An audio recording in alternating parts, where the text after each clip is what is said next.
Susuportahan ng administrasyon ng Cebu City ang pagbebenta ng Benteng Bigas Rice Program ni Pangulong Ferdinand R. Marcos Jr. Ikinutuwa naman ng mga nasa education sector ang pamimigay ng karagdagang laptops at pagpapababa ng mga paperwork sa mga guro. Si Jessie Atienza ng PTV Cebu sa report. Hindi man makapunta sa batasang pambansa para sa ika-4 na State of the Nation address ni Pangulong Ferdinand R. Marcos Jr. Sa LED wall sa harap ng Cebu City Hall naman nanood ang mga Cebuano.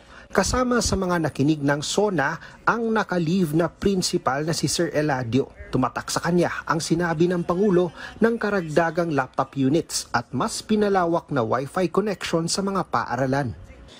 I think that would be a great help to our teachers because I, for one, a teacher. Ang daming mga paperworks. So, at saka marami pang mga lessons na makukuha sa internet. Ang dali. Gagawa sila ng mga visual aids. Hindi na sila gagawa ng Manila paper. Doon na lang talaga sa laptop nila.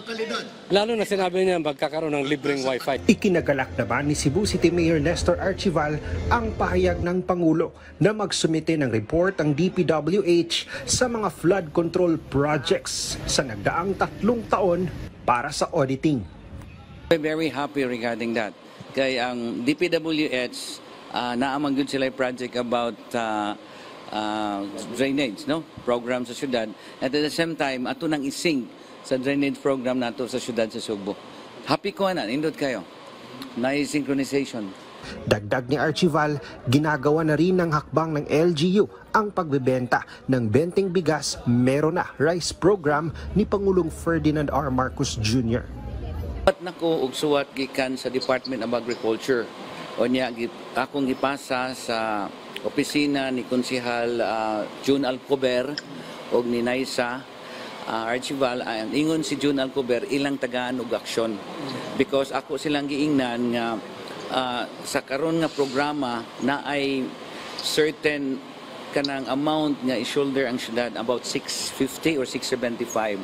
So hopefully kung ma-approve na sa council, I'm sure pangitaan din na nato nag-budget para ang bugas nga barato mapaabot nato sa katawan sa syudad sa Subo.